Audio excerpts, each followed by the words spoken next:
존경하는 국민 여러분, 우원식 국회의장입니다. 국회는 지난 14일 국민의 뜻에 따라 대통령에 대한 탄핵 소추를 결정한 바 있습니다. 그 이후 절차가 헌법과 법률에 따라 차질 없이 진행될 것을 기대했습니다만 여전히 국민의 불안과 혼란이 가시지 않고 있습니다.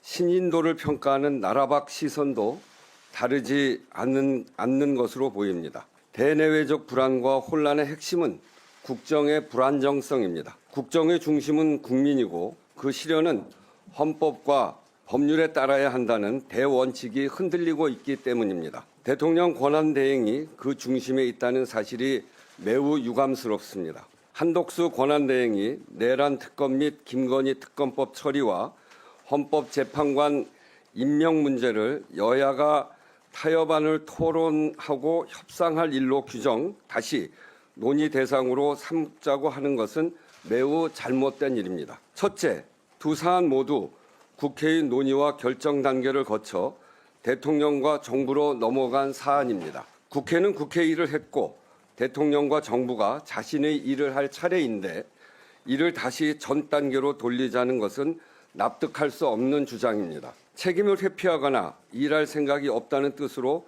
해석될 수밖에 없습니다. 둘째, 특검법은 국민의 요구입니다. 역대 어느 대통령도 자신의 가족과 측근의 비위에 대한 수사를 거부하지 않았습니다. 그러나 윤석열 대통령은 거듭 거부권을 행사했고 이에 대한 국민의 비판과 분노가 매우 컸습니다. 국회는 이러한 국민의 요구를 수용하는 동시에 대통령이 거부권 행사로 해친 공공성을 입법 조치를 통해 확보하고자 특검 법안을 통과시킨 것입니다.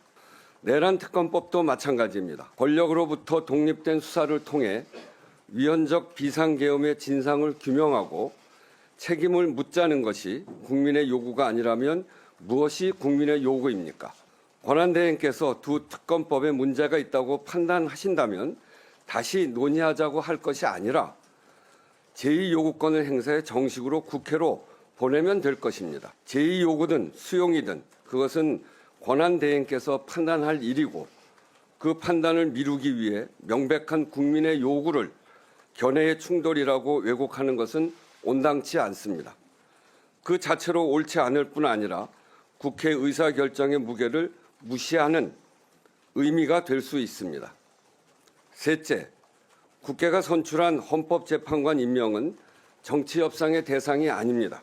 구인 체제의 헌법재판소 구성은 헌법재판소가 국회에 강력하게 요구한 바이기도 합니다. 이에 따라 의장은 헌법재판관 추천 몫의 배분 이견을 해소하고자 11월 22일자로 지정해 여야 간 합의를 촉구한 바 있고 여야 원내대표 간 협의를 통해 국민의힘 1인, 민주당 2인으로 합의한 것입니다. 그 합의를 토대로 헌법재판관 3인이 추천되었고 어제 오늘 인사청문회가 진행되고 있습니다. 이제 남은 것은 국회가 본회의에서 헌법재판관을 선출해서 보내면 권한대행께서 헌법재판관을 임명하는 일뿐입니다. 헌법기관의 정상적 작동을 위해 국회가 선출한 헌법재판관에게 임명장을 수여하는 것을 정치협상의 대상으로 삼을 수는 없습니다. 국회는 탄핵심판의 청구인으로서 헌법재판소의 탄핵심판 절차가